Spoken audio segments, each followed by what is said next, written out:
बिहार से यूपी तक युवा विकास के भत्ता और सत्ता वाले सियासी मॉडल की। इस मॉडल के केंद्र में एक तरफ बेरोजगारी भत्ता है, कलम वर्सेस कट्टा है, लैपटॉप और टैबलेट है। शुरुआत बेरोजगारी भत्ते वाली खबर से करते हैं। बिहार के मुख्यमंत्री नीतीश कुमार ने चुनावी साल में बेरोजगार युवाओं के लिए आज एक ऐलान किया। ऐलान यह है कि बेरोजगार युवाओं को अगले 2 साल तक हर महीने 1000 रुपए का बेरोजगारी भत्ता दिया जाएगा। इसके लिए कुछ नियम भी तय किए गए हैं, जैसे आवेदक बिहार का नागरिक होना चाहिए। योजना का लाभ लेने के लिए उम्र 20 से 25 साल के बीच होनी चाहिए।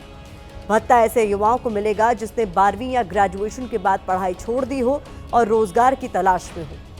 युवाओं को किसी और तरह की सरकारी मदद न मिल रही हो। जिस दिन युवा को नौकरी मिल जाएगी उस दिन से भत्ता मिलना बंद हो जाएगा। अब जरा सोचिए कि हमारी सरकारों की सोच कितनी दूरदर्शी है। बिहार का युवा हर दिन नौकरी की मांग को लेकर सड़कों पर उतर रहा है। बिहार में किसी न किसी संगठन के कर्मचारी हर दिन अपनी मांगों को लेकर प्रदर्शन कर रहे हैं। आज भी नगर निकाय महासंघ के लोगों ने बीजेपी दफ्तर का घेराव किया है। हर दिन बिहार के किसी न किसी शहर से नौकरी के लिए प्रदर्शन की तस्वीरें सामने आ रही हैं। ऐसी कितनी ही तस्वीरें और वीडियो हमने इसी शो में देश को दिखाई है, जब नौकरी की मांग को लेकर युवाओं और अभ्यर्थियों ने नीतीश सरकार के खिलाफ विरोध प्रदर्शन किया और बदले में उन्हें पुलिस की लाठियां खानी पड़ी। अब नीतीश सरकार ने ऐसे ही बेरोजगार युवाओं के दिन बदलने के लिए बेरोजगारी भत्ता देने वाला नायाब तरीका निकाला है। इसका मतलब यह है कि बिहार में नौकरी मांगने वाले युवाओं को पहले लाठी मिलेगी, बाद में उनकी नाराजगी दूर करने के लिए बेरोजगारी भत्ता दिया जाएगा, क्योंकि नौकरी देने के नाम से सरकार की सांस फूल जाती है। सरकार को युवाओं का वोट तो चाहिए, लेकिन नौकरी के नाम पर नहीं। इसीलिए तरह तरह की लॉलीपॉप देकर नीतीश सरकार युवाओं को साधने की कोशिश कर रही है। उधर विपक्ष में बैठी आरजेडी नीतीश सरकार के इस मॉडल को कटघरे में खड़ा कर उस पर कलम वाला करारा प्रहार कर रही है।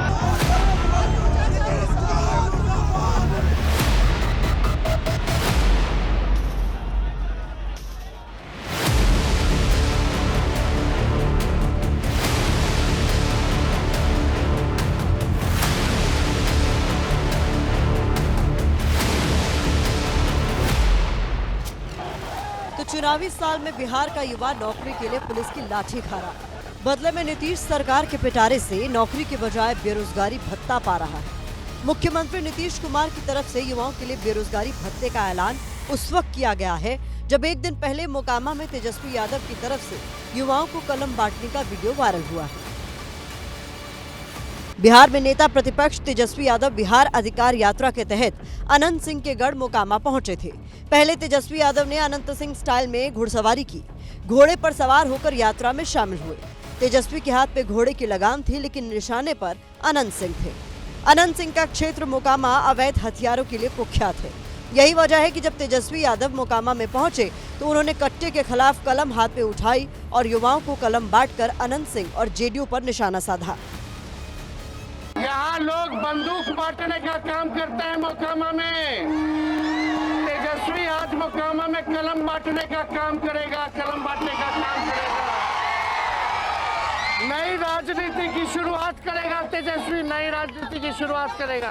आप लोगों के बीच आए नई राजनीति की शुरुआत करने, और जब सरकार बनेगा तो हर किसी को जिसके पास डिग्री होगा उसको तेजस्वी नौकरी देगा, नौकरी देगा। तो एक दिन पहले तेजस्वी यादव युवाओं को नौकरी देने का वादा करते हैं। अगले दिन मुख्यमंत्री नीतीश कुमार युवाओं के लिए बेरोजगारी भत्ते का ऐलान करते हैं। नीतीश कुमार की इसी सोच पर आरजेडी सवाल उठा रही है। आरजेडी ने पोस्ट किया है कि तेजस्वी यादव सभी युवाओं को नौकरी रोजगार देने की बात कर रहे हैं। वहीं नीतीश कुमार 2 साल के लिए 1000 रुपया बेरोजगारी भत्ता देने का प्रलोभन दे रहे हैं। नीतीश जी की सोच में ही खोट है। नीतीश सरकार की घोषणा में ही नौकरी और रोजगार देने में असमर्थता की स्वीकार्यता है। तेजस्वी यादव जी, राजनीति का फिर वही दौर, घुड़सवारी, आखिर इसका औचित्य क्या है?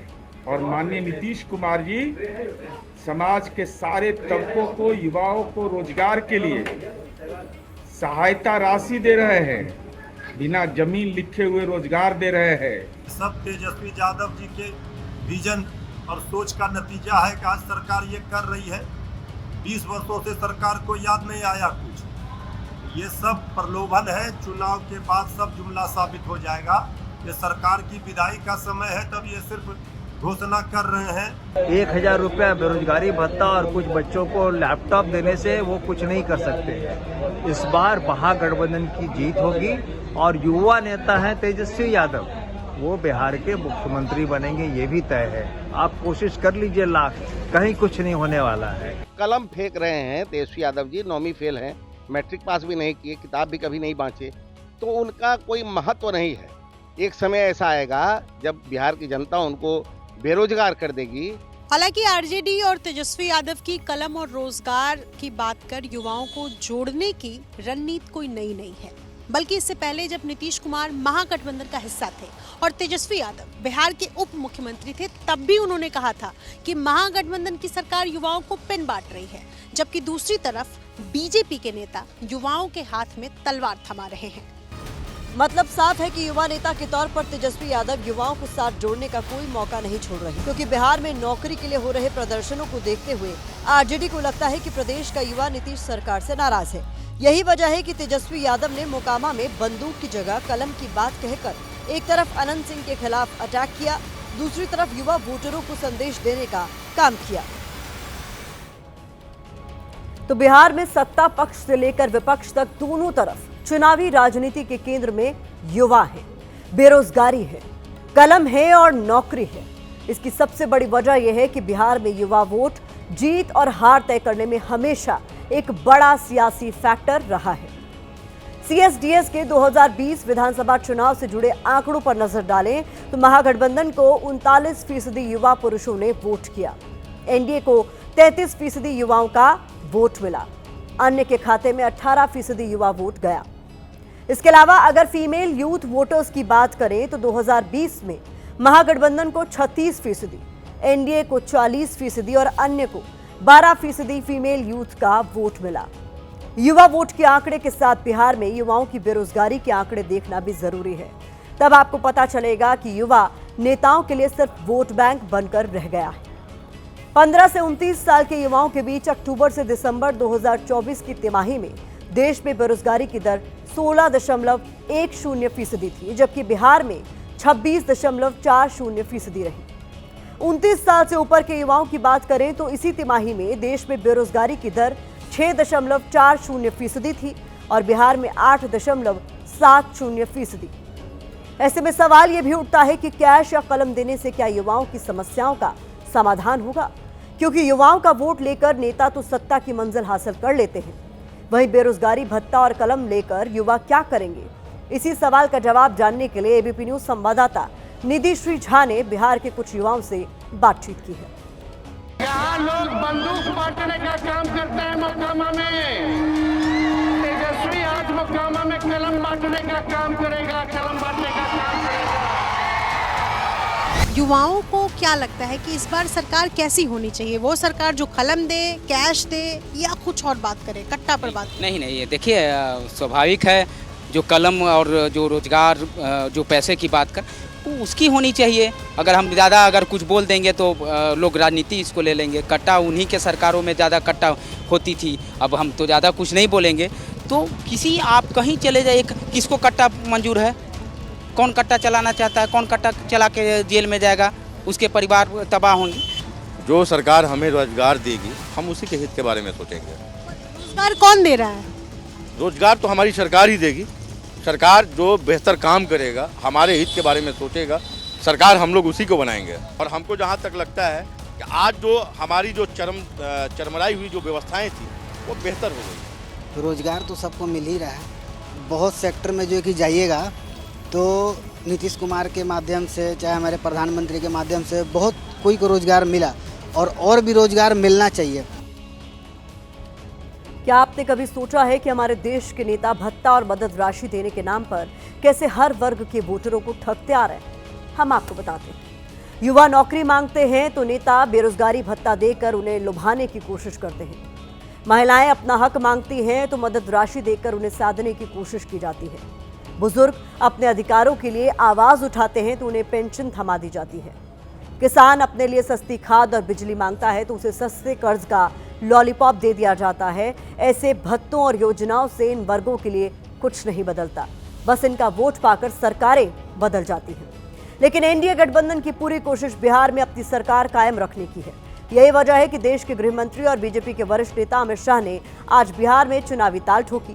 बेगूसराय में रैली से लालू परिवार पर निशाना साधा।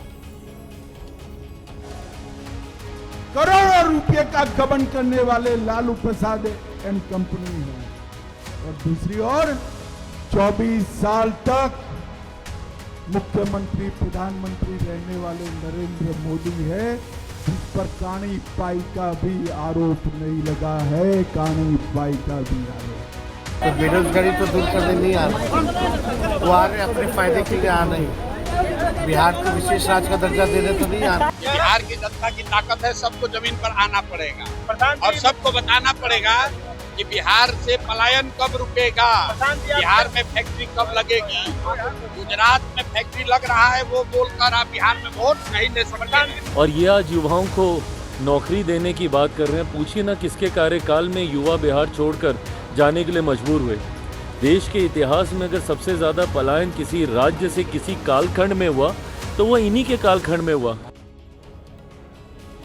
2025 में बिहार चुनाव की लड़ाई के साथ 2027 के यूपी विधानसभा चुनाव की लड़ाई के फोकस में भी युवा ही रहने वाले हैं। इसके संकेत समाजवादी पार्टी के अध्यक्ष अखिलेश यादव ने दिए हैं। अखिलेश यादव ने कहा है कि साल 2027 में समाजवादी पार्टी की सरकार बनी तो दुनिया का सबसे अच्छा आईपैड या उससे भी अच्छा टैबलेट देंगे, लैपटॉप भी देंगे और कन्या विद्या धन भी देंगे। तो आज देश में विपक्ष के तीनों बड़े नेताओं तेजस्वी यादव, अखिलेश यादव के साथ राहुल गांधी ने भी युवाओं को ही अपनी राजनीति के फोकस में रखा है। राहुल गांधी ने पोस्ट किया है कि देश के जेनजी संविधान को बचाएंगे, लोकतंत्र की रक्षा करेंगे। राहुल गांधी की पोस्ट के बाद नेपाल के जेनजी आंदोलन की चिंगारी अब देश की राजनीति को भी सुलगा रही है। कैसे, इस रिएक्शन रील में देखिए।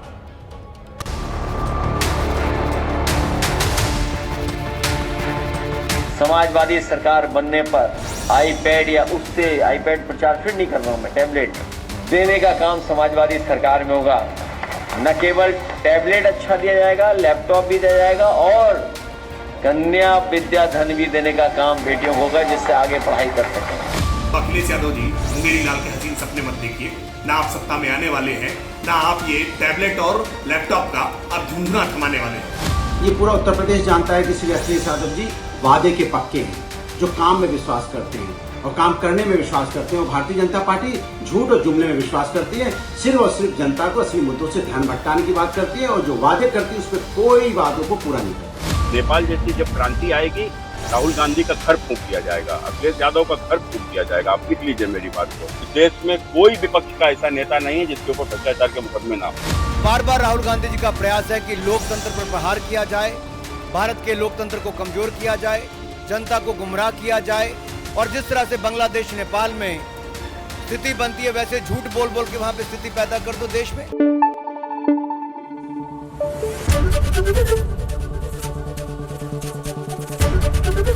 एबीपी न्यूज आपको रखे आगे।